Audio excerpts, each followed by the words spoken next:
जावे गणेशाय नमः. श्रोत्याला मंडळी नमस्कार. नमस्कार. पुन्हा कथेला प्रारंभ. गोपाळ कृष्ण भगवान की जय. सद्गुरुनाथ महाराज की राजा रामचंद्र भगवान की जय. हनुमान श्री संत सावता महाराज की जय. काय कथेचं अनुसंधान चाललंय की सीतेची शुद्धी झाली, आता कळाला निरोप मिळाली, इथे जाय म्हणली, आता लवकर घेऊन ये. पण रामा त्या हनुमंताला मनात विचार करू लागला, चुपचाप गेलेलं बरोबर नाही, मग चेतावणी देऊन जाव. आता तुम्हाला सोपा दृष्टा सांगतो, चोर आलेत ना, त्याला नाही धागडा केला तर परत काय करते म्हणते रट्टे देतो. चुपचाप कोणा पण त्याला ते चिप्पत संबंध असल्यासारखे होते. तर त्यामुळे याला काय करावं, आलो तर शुद्धी तर झाली, पण आपली ताकद किती आहे ती बघा, म्हणून त्याला जाते वेळस याला रट्टे द्यावं अशी हनुमंताने विचार केला. ही सर्वसामान्य गोष्ट आहे, पण आपण त्या लक्ष देत नाही. तसं हनुमंताने केलं. येते कलाशी कारण रावणाचे अशोकवन, नंदनवनाशी समान ती विद्वसीने निजबळे. ते मनाचा विचार करावा लागले. आता भांडण लावायचं कारण कोणतं आहे? आता एक रावणाचं नंदन म्हणे, मस्त गार्डन आहे आणि इथं सुंदर सुंदर झाडं फुलं फाळं सगळे आहेत ना, आणि व्यवस्थित याची उद्ध्वस्त केली रावणाला. भांडणाला म्हणजे भांड लावायचे म्हणजे काय करायचे, भांड लागलं पाहिजेच ना. म्हणून हे मूळ कारण सोपं आहे.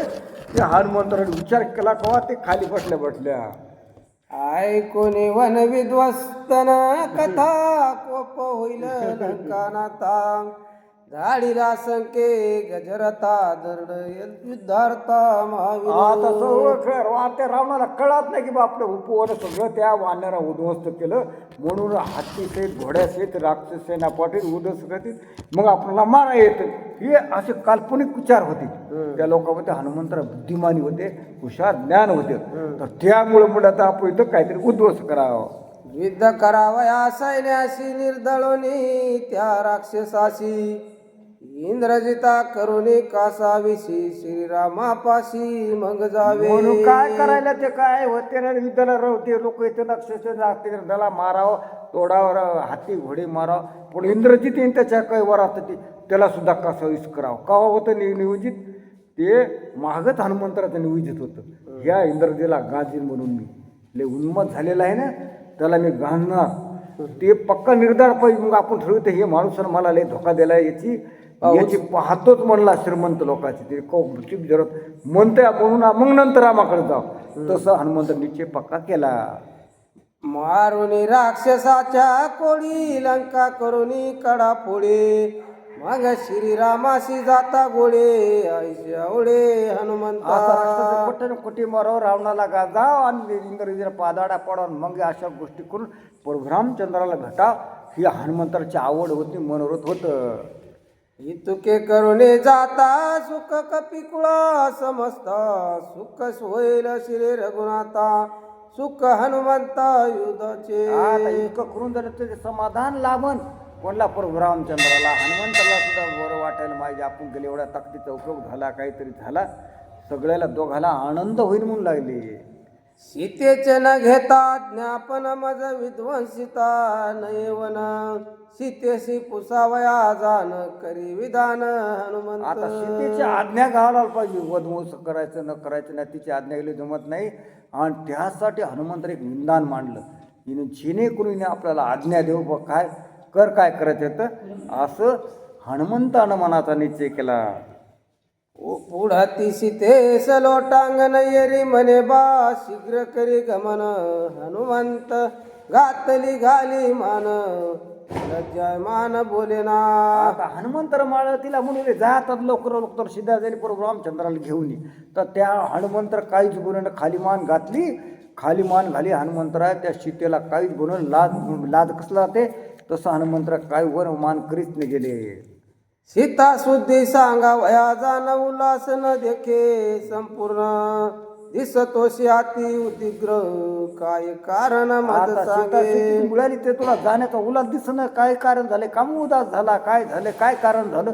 त्या सीतेनं हनुमंतराला विचारलं, तू उदास का वरती झाली असं हनुमंतराला विचारलं. बोले तुझे करिता शोधन नाही अन्न ना जीवन तू गेले जाऊ पाहे प्राण सिंधू लगन न करवे. काय म्हणू लागलेलं ते हनुमंतराय. आता तुझं स्वतः अर्थात शोधन करता करता मी काय केलं, पर्वत ओलांडला, समुद्र 100 कोसाचा ओलांडला आणि मग त्या पाणी नाही पिलं, अन्न नाही खाल्लं. त्यामुळं कोण म्हणू लागलं भक्ती करताना तसं करावं लागते, खाऊन नाही जमत ते, खाल्ले की मग त्याला विकार पैदा होते. त्यामुळं म्हणून पाणी सुद्धा पिलं नाही, अन्न नाही सुद्धा खाल्लं.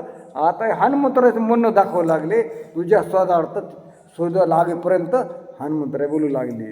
ऐकोनी हनुमंताचे वचन सीतेशी आले पै रुदन याशी न देता समाधान केवी गमन मी करवे. असं म्हणता हनुमंतराचं पाहून तिला सीतेला रडू आलं आणि याला मी समाधान देऊ शकत नाही, मी काय करू शकत नाही, ते सीता रडू लागलं. म्हणून तिचे ते कष्ट पाहून देवाला रडू यायला पाहिजे. आपलं त्रास पाहून ते त्याची भक्ती पाहून त्याने इतकं दिवस आले माय काय गळढट गिरायके हालत न झाले, तसं त्याला वाटायला पाहिजे.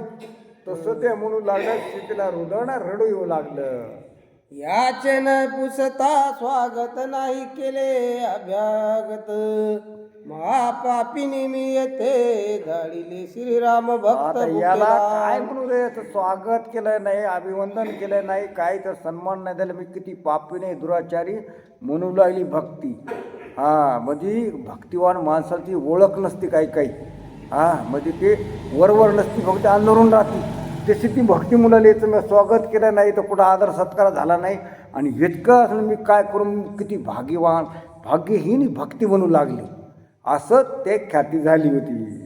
एके सकया हनुमंता शिनला मज शोधिता जीवे ओवाळीन तत्वता सांगेन आता ते करे. आता एक हनुमंता मला स्वतः तू थकला असन, थकावा आला असं, शिवून गेला असन, जी मला वाटेल तेव्हा जीव वळवून टाकते, मी एक सांगते ते ऐक, असं हनुमंत राहायला ती भक्ती बोलू लागली.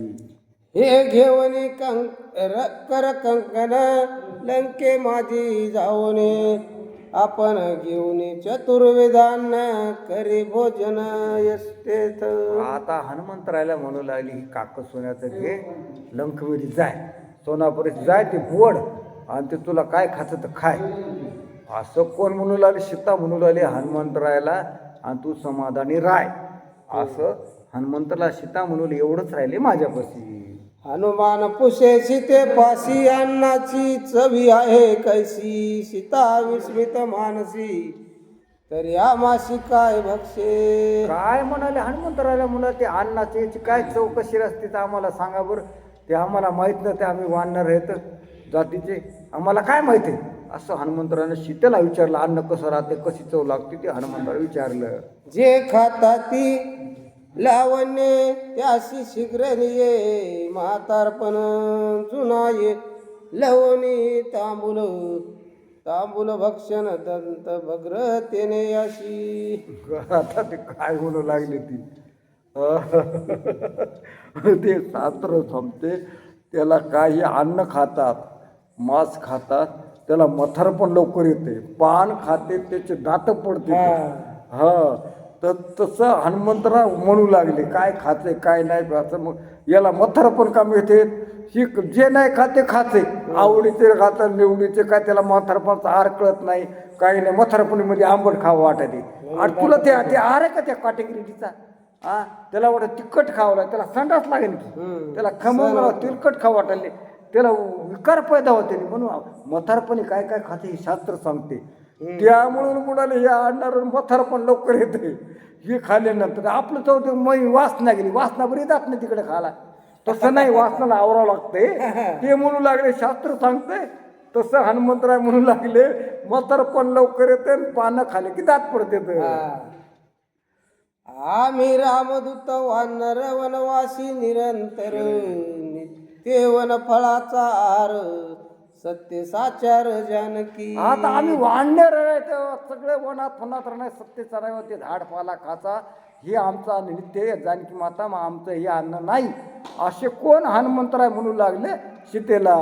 माझे मोडे कांकन लंके माझी फळे पूर्ण आवडतील ते घेऊन जाण फळ भोजन करी बाप्पा. आता हे माझं सोन्याचं काकण मोड आणि लंकेमध्ये जाऊन काय कर, दुकानावर जाय, तुला दुकानावर फळाच्या याचा जाय, तिथं काय तुला फळं वाटते तेवढं खाय, असं हनुमंतराय मोडलेली. आता तुम्ही म्हणता सीतेच्या हातात काकण कोणतं राहिली होती? हा, सीतेच्यात एक काकण राहिलं होतं आणि एक मणी राहिला होता, त्याचा उल्लेख होऊन गेला. ती हनुमंताने खून मागितली होती की ते आता गडबडीत लोक सांगितलं नाही गेलं. रात ते होतं याच्यात मण्याचं. हा, अगोदर 10व्या वस्तूर होतं रात्रच्या होतं ना मणी. ते मणी दिलता काकणा, ते दशरथ राजानं आपल्या सुनाला दिलता. तर ते मणी ती दिलता हनुमंतरा खून म्हणून परत म्हणला त्या. आता म्हणजे तुला एक काकण राहिलं होतं शिल्लक, ते काय मोड आणि तू काय कर, जाऊन ते बाजारात जाय, फळं मुळं खाय, आणि 2-3 काकणं ते अलंकार चितानं ते गठोट बांधून फेकून दिलं तर किशकंदीवर. तर ते शेती म्हणू लागला जाय मोड आणि त्याचं खाय म्हणू लागली.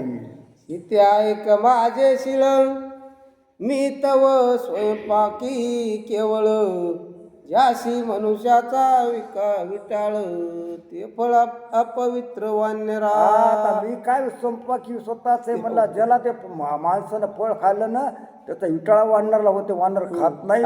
हे वानर तुला माहित नाही का, असे हनुमंतरा सीतेला बोलू लागले. स्वहस्ते तोडून फळ संभार सोय भक्स्वामी वानर, आतळल्या सुरनर ते फळ वानर भक्षून. काय आम्ही स्वतःच तोडलेलं फळच वाढणार का? इथं सूर वाढणारा देवानं मानवानं तोडेल, आम्ही फळ खात नाही, वाढणाराचा धर्म आहे, अशा हनुमंतराय त्या सीतेला बोलू लागले. पोरं येतील ना. हो, याला घेऊ लोक. किती येतात? प्रभू राम 131. बरोबर. प्रभू रामचंद्र भगवान की जय.